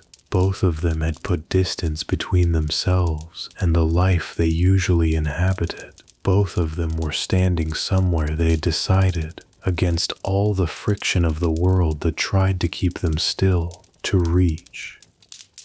That decision had its weight, and the shrine was where that weight was laid down. The approach to a major shrine was itself a ceremony, shaped by centuries of accumulated custom into something that had a defined grammar. Pilgrims who could walk knelt at a certain distance from the shrine and covered the remaining ground on their knees, sometimes a matter of yards, sometimes much more, depending on the tradition of the place and the severity of the penance being performed. This was not merely symbolic suffering. Cobblestones and stone floors do not yield to knees. The pain was real, and it was within the theological framework of pilgrimage, the point, the body being brought into alignment with the humility of the soul, the physical self made to participate in what the spirit was attempting.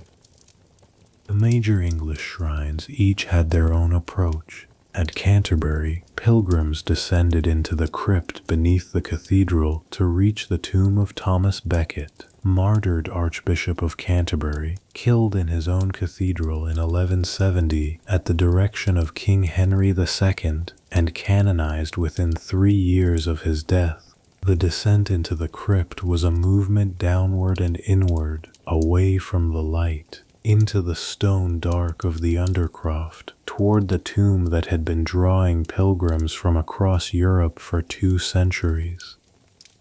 At Walsingham in Norfolk, the approach to the Shrine of Our Lady was structured around a tradition known as the Slipper Chapel, a small building about a mile from the shrine itself where pilgrims removed their shoes and walked the final distance barefoot. This was one of the most visited shrines in England, particularly favored by women seeking intercession in matters of fertility, difficult childbirth, and the health of infants, the areas of experience that the Virgin Mary, as a mother who had known both the joy of a child and the grief of loss, was understood to hold in special compassion. The Walsingham Shrine drew women across every social division. Queens of England made the walk to Walsingham barefoot.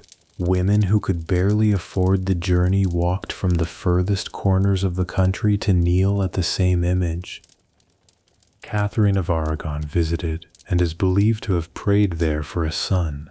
Henry VIII walked barefoot to Walsingham before he decided to dissolve it. The shrine was demolished in 1538 as part of the suppression of the monasteries, and the image of the Virgin burned on a bonfire in Chelsea. Women had been walking to it for nearly 5 centuries. What they found when they arrived at a shrine was not, in most cases, a quiet, private moment. The major shrines were busy, institutional, and sometimes surprisingly commercial places. Custodians managed the flow of pilgrims in organized sequences. Offerings were collected, recorded, and eventually accounted for. Candles were sold in significant quantities. The miracle books, records of cures and interventions attributed to the saint, were maintained by monks or canons whose job it was to interview pilgrims who claimed to have experienced something significant and to write down what they said. These miracle books are, consequently, some of the richest sources we have for understanding what ordinary people, including ordinary women, actually came to shrines seeking. The patterns in the miracle records are revealing. Women appear in them in large numbers, and the things they brought to the shrine are recorded with a specificity that the more formal religious documents of the period rarely achieved. A woman from Suffolk who had been unable to conceive for 8 years and who prayed at the tomb of a local saint and conceived within the year. A woman from the Diocese of Lincoln whose infant had stopped breathing and who ran 3 miles to the nearest shrine and prayed through the night and returned to find the child alive. A woman who had been bedridden for 6 months with a fever that no physician could touch, and who was carried to the shrine on a litter and walked away under her own power. These accounts were recorded by the shrine custodians as evidence of the saint's power for the institutional purpose of supporting the shrine's prestige and attracting further pilgrims. They were not, in any modern sense, verified medical records. The Church had its own processes for evaluating claimed miracles, and many claims were rejected or subjected to skeptical scrutiny before being added to the official record. But the accounts themselves, the specific details, the named women, the ailments, the intensity of the need, have the texture of something that was genuinely experienced even where the supernatural explanation may invite skepticism. What strikes me most about these accounts is not the miracles themselves, but what they reveal about the interior lives of the women who came seeking them. The language in the miracle records is often surprisingly direct. Women did not apparently feel the need to dress their desperation in theological formality when speaking to the shrine custodians.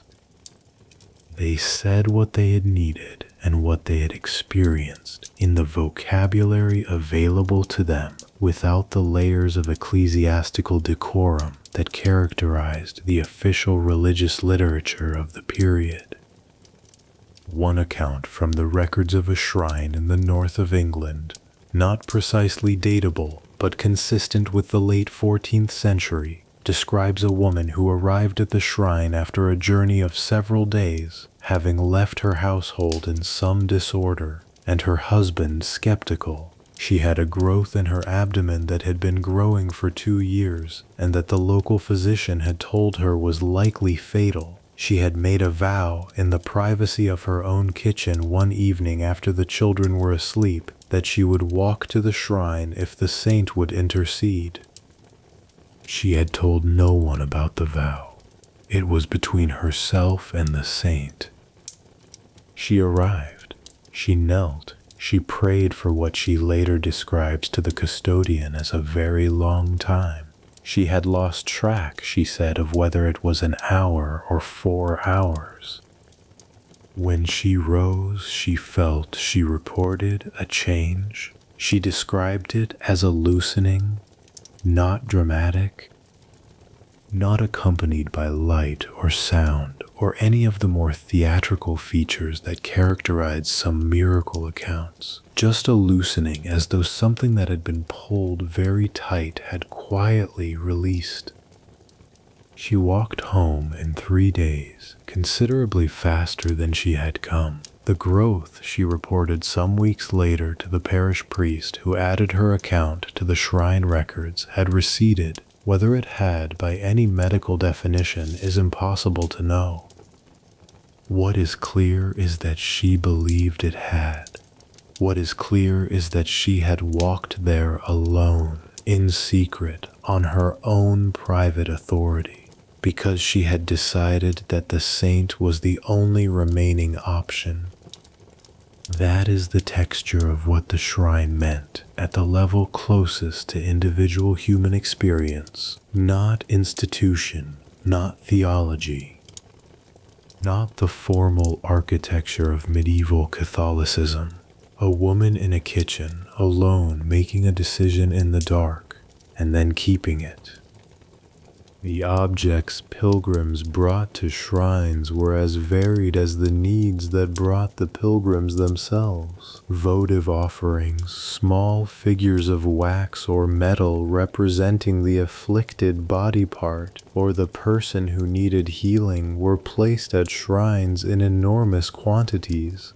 Wax eyes, wax hands, wax legs, wax hearts. The bodily specificity of these offerings is striking and somehow very human. Not an abstract petition for God's general goodness, but a precise request directed at a precise problem. My knee, my child's lungs. The eye that has not seen clearly since autumn.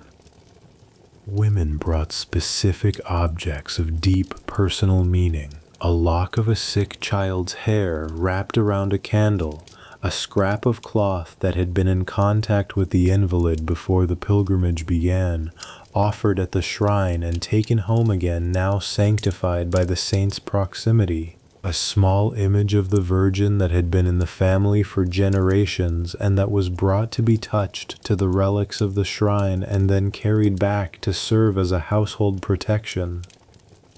These objects moved between the domestic world and the sacred world in a constant gentle traffic that is one of the most distinctive features of medieval religious life. The shrine was not separate from ordinary life. It was a concentrated point of ordinary life's most intense needs and hopes, and the pilgrims who came to it brought their ordinary lives with them, their bodies, their children, their fears, their private vows made in kitchens when no one was listening. What women took away from the shrine was more difficult to quantify than what they brought. The pilgrim badge, purchased at the shrine and worn on the return journey, was the visible evidence of arrival, the proof that the journey had been completed, the shrine visited, the prayer made. But beneath the badge, and harder to see, was something else. The long walk back was different from the walk there. The body was tired in a way it had not been tired before, and the mind was quiet in a way it had not been quiet in the weeks of preparation and travel. The shrine was behind, the home ahead, and between them a stretch of road that was now familiar in a way it had not been on the outward journey. The towns and the inns and the landscapes that had been strange were now known. The distances were still the same, but they were distances that had already been covered once, and something in that shifted them, made them less threatening, more manageable, belonging now to a category of things that had been faced and walked through. Women describe the homeward journey in the accounts that survive with a curious mixture of peace and reluctance. Peace because something had been completed, something laid down, something settled in the interior landscape that had been unsettled when the journey began. Reluctance because home was home, and home meant the return to the household, to the obligations, to the role that the road had briefly suspended. The question of who those women were when they returned, how the journey had changed them, what it had given them, and what it had cost, is where the story ends, and where everything that matters most remains. That is the conversation waiting for us next. Before that conversation begins, there is one more thing the shrine deserves. A closer look at what the experience of arrival actually felt like for the women who made it, drawn from the traces they left and the traces they did not. Consider the Walsingham shrine at its height in the early 15th century. On a Tuesday morning in late spring, the approach road is already filling with people. Pilgrims from the surrounding villages, a group from further away who have been walking for 4 days and whose exhaustion is visible in the way they carry themselves. A pair of wealthy women on horseback, attended by a single servant. Several people walking alone. The air smells of grass and the faint sweetness of flowering hawthorn in the hedgerows alongside the road. The sun is up, but not yet hot. It is a good day for walking. At the Slipper Chapel, about a mile from the shrine, the pilgrims stop. The ritual here is simple and very old. Shoes are removed, left with the chapel keeper or set at the roadside to be reclaimed on the return.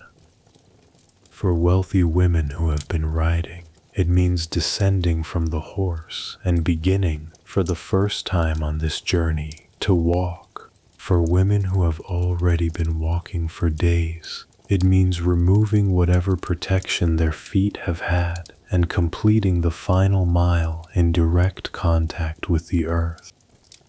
This last mile barefoot was deliberately uncomfortable. The road to Walsingham was not paved, and its surface in spring was a mixture of dried mud, small stones, and the previous week's rain still working itself out of the ground in soft patches that offered no warning before the foot landed in them. A mile is a mile.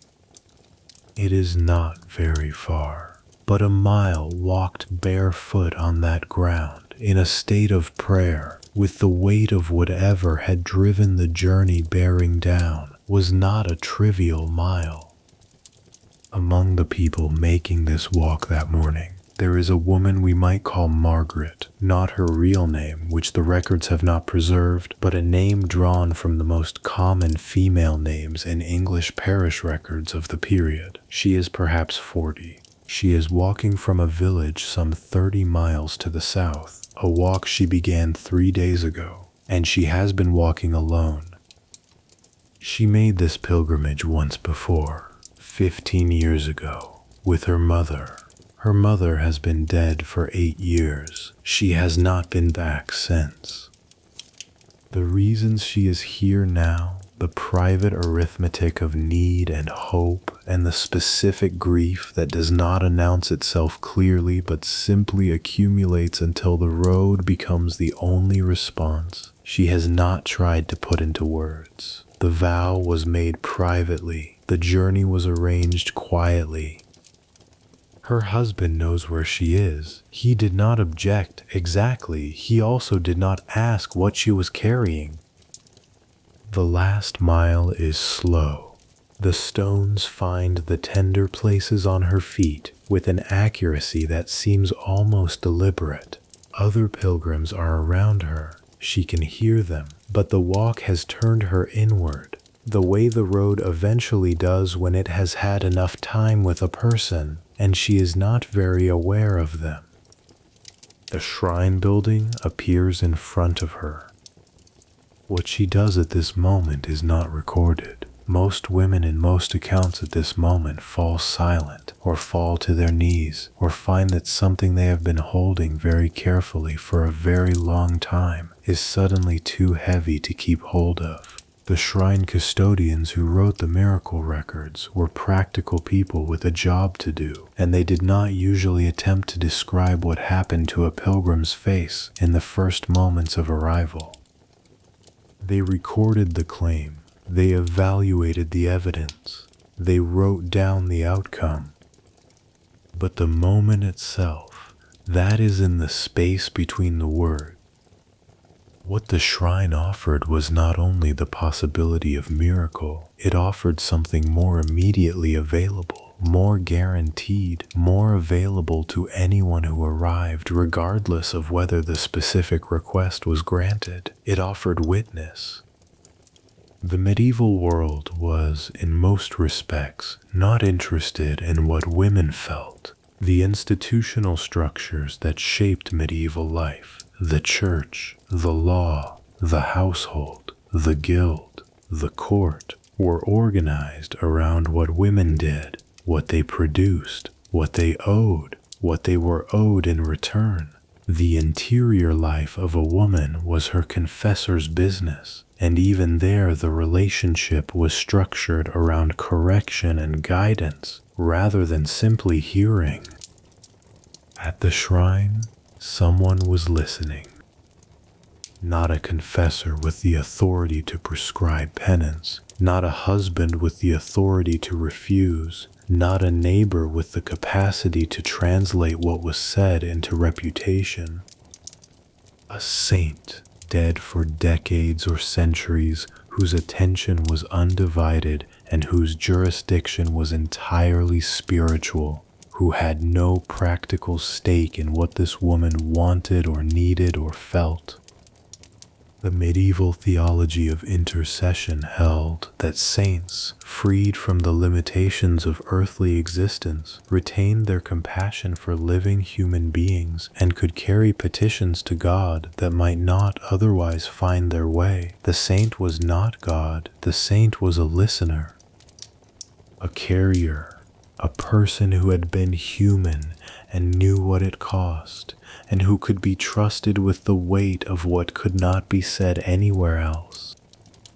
For women whose inner lives were largely invisible to the institutions that shaped their outer ones, this was not a small offering.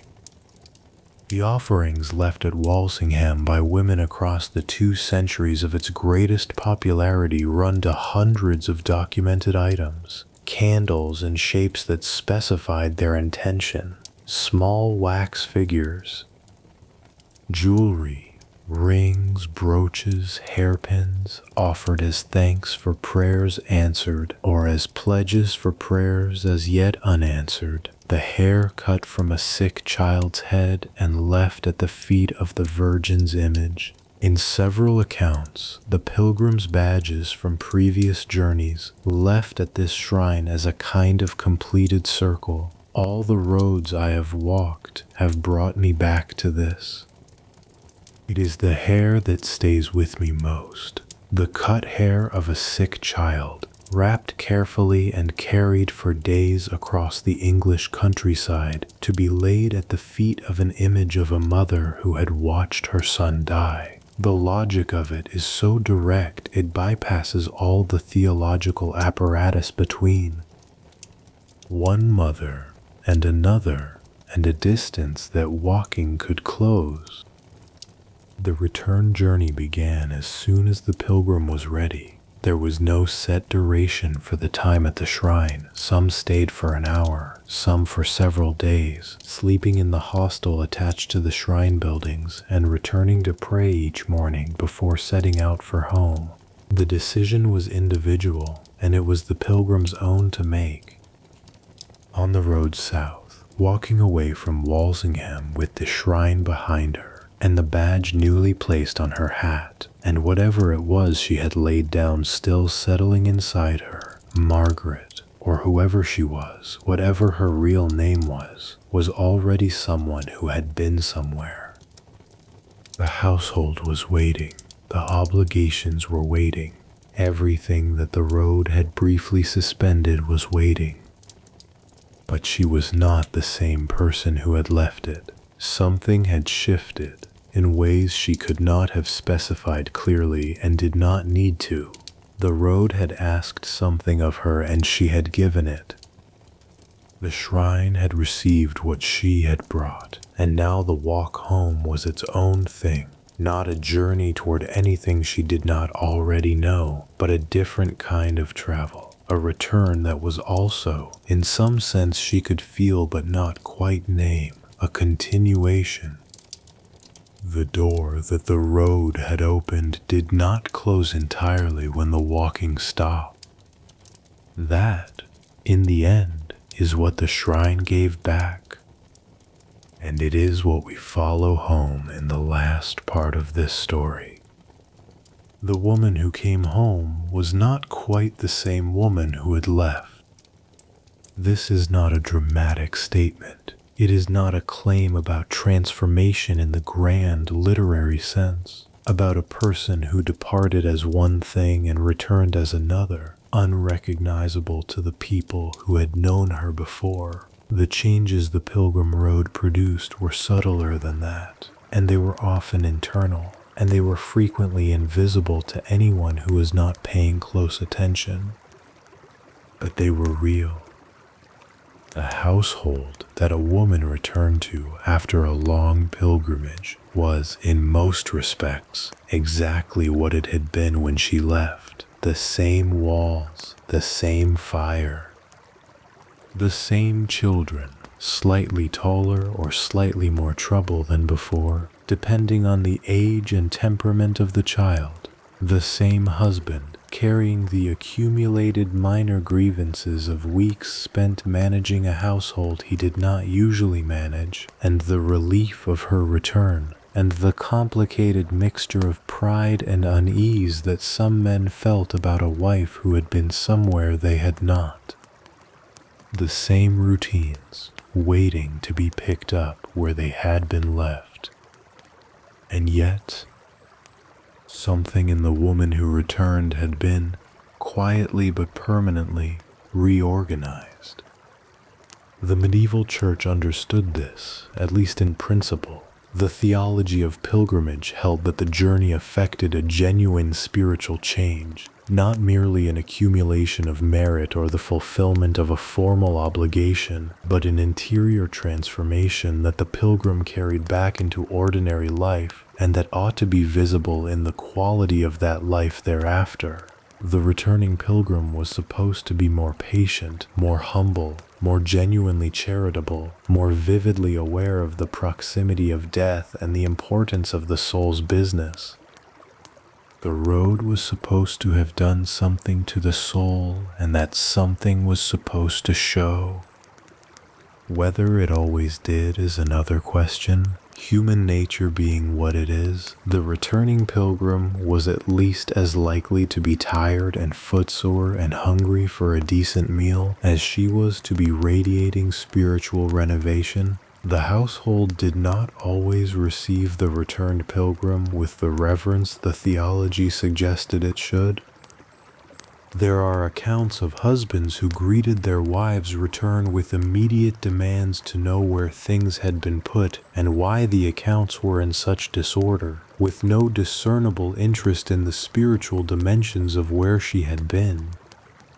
But the change in the woman herself was real, even where it went unacknowledged. What the road gave back, in addition to the spiritual credit of the completed journey and the badge that proved it, was a specific kind of knowledge that was bodily and immediate and not available through any other means, the knowledge of having been far from home and found one's way, the knowledge of having managed for weeks or months entirely without the domestic structures that ordinarily made management possible, without the familiar kitchen, the familiar neighbors, the familiar routines that told a person who they were by telling them what to do next. The knowledge of having been a stranger in a strange place, and having survived it, and having found in the surviving of it that survival was possible. This is not abstract knowledge. It is the kind of knowledge that lives in the body and changes how the body moves through the world.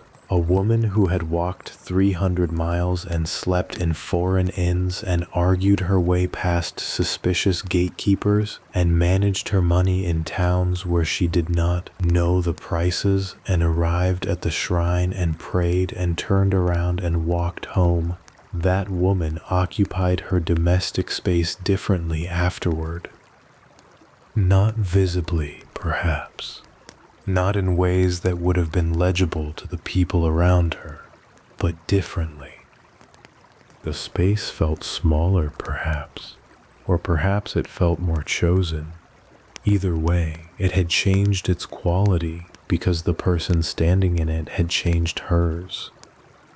For many women, the experience of having been on the road produced a specific desire to go again. Repeat pilgrimage was common in the medieval period, and women appear prominently among those who made the same journey more than once, or who, having completed one pilgrimage, began planning the next. The phenomenon is documented in wills, which sometimes name not only a pilgrimage recently completed, but another one intended, and in the accounts of shrine custodians who recognized regular visitors, and in the miracle records where the same woman's name appears in connection with more than one shrine over the course of a life. This pattern of return is, I think, one of the most telling things in all of this history, because it suggests that what women were getting from the pilgrim road was not simply the fulfillment of a vow or the obtaining of a miracle. both of which, once accomplished, would logically not require repetition. What they were getting was something they needed to keep getting, something that the ordinary world did not provide in sufficient quantity, and that the road reliably did.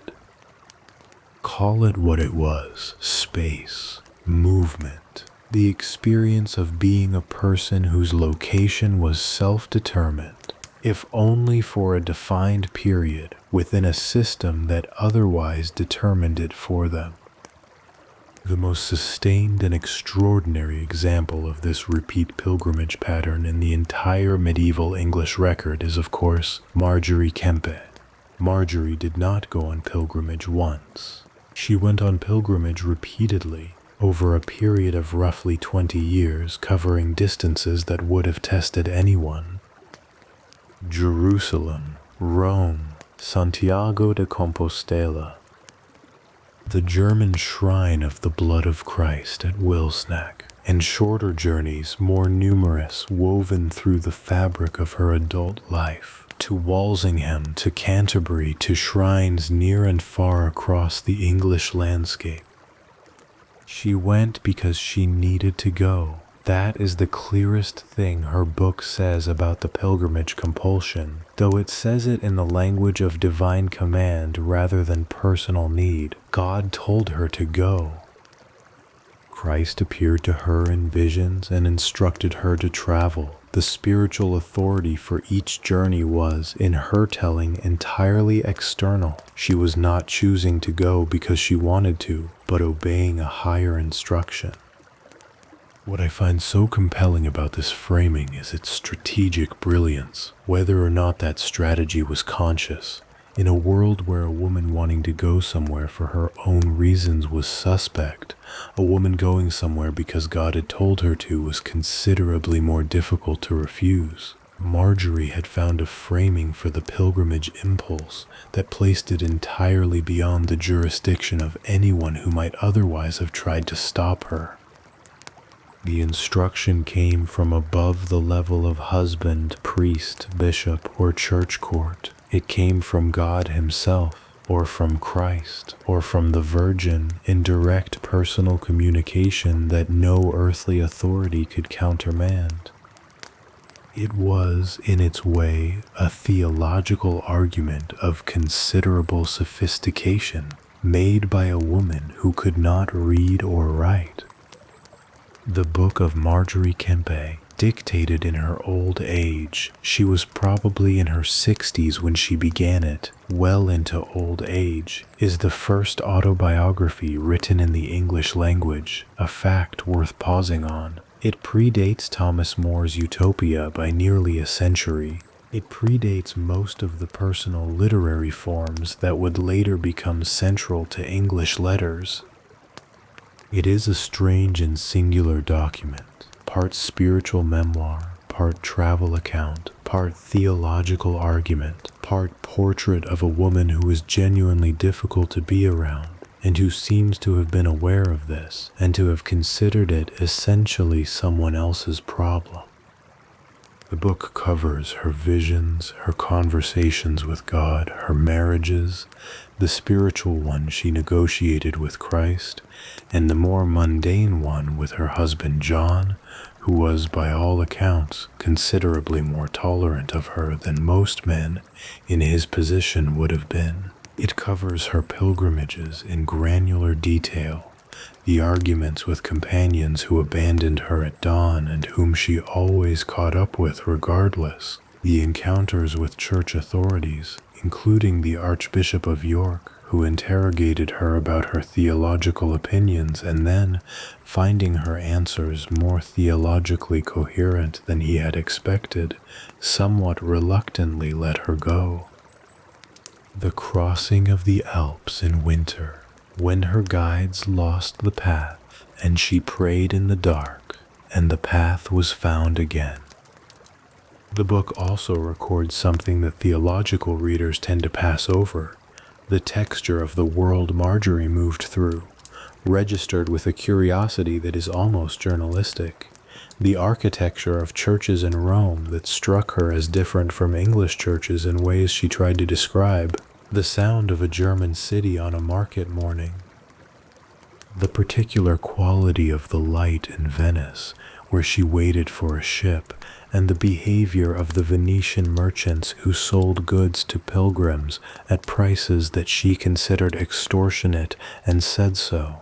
The food in various countries, which she noticed and judged with the same directness she brought to everything else. Marjorie was a woman who paid close attention to the world. The theology was real. The visions were real in her experience. The weeping was real and unmanageable, and sometimes frightening even to herself. But underneath all of that was a person with a powerful appetite for the concrete and the specific, for the concrete detail, the face of things, the way the world actually looked and smelled and sounded when a woman was moving through it with her eyes open. She was not at her core a woman content to stay still. The road was not a penance for Marjorie. Whatever the theology said it should be, it was, despite everything she suffered on it, the condition in which she was most fully herself. And this is perhaps the deepest thing her book says, not about Marjorie specifically, but about the road and what it offered to women more broadly. That movement was not only escape, not only freedom from the household and its demands, but a form of presence, a heightened engagement with the world, a sharpening of perception that the bounded domestic life, with its familiar rhythms and its familiar faces, did not produce in the same way. The road made women more awake, not permanently, not uniformly, not without cost. But the quality of attention that the accounts of female pilgrims demonstrate, the detail they notice, the people they register, the range of experience they absorb and sometimes try to articulate, suggests that the journey was doing something to perception, not only to the soul. It was opening eyes that had been, for want of anything new to look at, trained on a very small horizon. Most medieval female pilgrims did not leave a record of this kind. They left wills that mentioned an intention to go. They left entries in miracle books, a name, a date, an ailment, an outcome. They left small marks in parish accounts, in guild records, in the occasional letter that mentioned a neighbor recently returned from Canterbury or Walsingham. They left the pilgrim badges that show up in archaeological excavations of medieval households, long after the women who owned them have left no other trace. They left, in some cases, nothing at all. But consider what nothing at all still contains if one looks carefully enough. The miracle records of the shrine of Thomas Becket at Canterbury, compiled over roughly 2 centuries before the shrine's destruction in 1538, list hundreds of named women among the recipients of cures and interventions. Most of these women are identified only by a first name and a place of origin. Agnes of Huntingdon, Maud from a village in Kent, a woman described only as the wife of a wool merchant from Colchester who had lost the use of her left hand. These descriptions are minimal. They tell us almost nothing about who these women were beyond the single moment of crisis that brought them to the shrine and the outcome that the custodians thought worth recording. But they were there. They had walked there, every one of them. They had organized their lives, however briefly and however imperfectly, around the act of getting from wherever they were to Canterbury. Each of them had, at some point before the journey, made a decision, however small, however hedged by obligation and permission and the management of other people's expectations, that the shrine was where they needed to be. The cumulative weight of those decisions is what this story has been trying to hold. Then there are the women who left no record at all, not even a name in a miracle book. The woman who walked to Walsingham and prayed and came home and the prayer was not answered and no custodian wrote it down because there was nothing to record. The woman who set out for Canterbury and turned back after 2 days because her feet failed, or her courage failed, or she received a letter calling her home and she never tried again. The woman who went every year to the local shrine, a few miles from her village, not for a specific petition but out of a habit of faith and a need for the atmosphere of that place, the smell of candles, the cool air of the church interior, the few minutes of kneeling on stone that the walk had been building toward. These women are not in any archive. They have no names we can find. They are the majority. And they walked too. There is a small scene worth holding before this story ends, not a documented one. The documentation does not exist, but one assembled from the patterns that the documents collectively suggest. A woman in her mid-40s, living in a market town in the east of England, sometime in the early 15th century. She has been home for 3 days after a pilgrimage to Walsingham that lasted 11 days altogether. Walking and returning, the household has received her back without ceremony. There was supper to prepare, and the children needed attending to, and her husband was relieved to see her but expressed it mainly by resuming his ordinary behavior, which was probably the most honest response available to him. The badge is on the shelf now, next to the carved saint she has kept there for years. The staff is in the corner by the door. The scrip is empty and waiting to be repurposed for something domestic. 3 days in, the routine has reasserted itself almost completely. She is in the kitchen, there is bread to be made, and she is making it, her hands doing the work they have done hundreds of times, the rhythm of it familiar and almost automatic, leaving the mind free to go where it chooses. It goes to the road. Not anxiously, not with longing exactly, or not only, but the road is there in her mind in a way it was not before. A known thing, a walked thing, a thing that has been tested and has not failed her. The distance between here and Walsingham is no longer abstract. It is a specific set of days and fields and towns and an inn on the second night where the fire was good and a woman from Suffolk told her something about her own life that surprised her into silence. She is, in her kitchen, the same person she was 3 weeks ago, and she is not. Nothing the household can see has changed. Nothing that would be legible to anyone who did not know to look for it. But there is a quality in the way she inhabits the room that is very slightly different. The room has not shrunk. She has simply grown larger than it. Just barely. Just enough to feel the difference without being able to name it precisely. She will feel it for months, and then it will become part of who she is, quietly integrated, and she will not notice it as change anymore because it will simply be her. That is how the road worked. Not loudly, not dramatically, just persistently.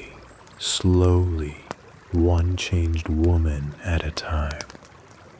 But the absence of record is not the absence of significance. The thousands of women who walked the medieval pilgrim roads without leaving a recoverable name were, each of them, living out something that mattered. They were making a choice that the world around them had not made easy, and walking it out, step by step through whatever the road offered.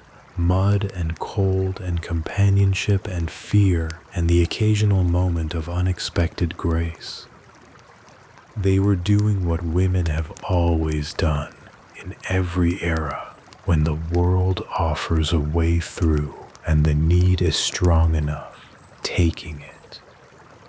That is the quiet truth at the center of this story, not a dramatic truth, not a triumphant one. The medieval women who went on pilgrimage did not overturn the structures that constrained them. They did not come home to a different legal status or a fundamentally altered set of social expectations. The household was still the household.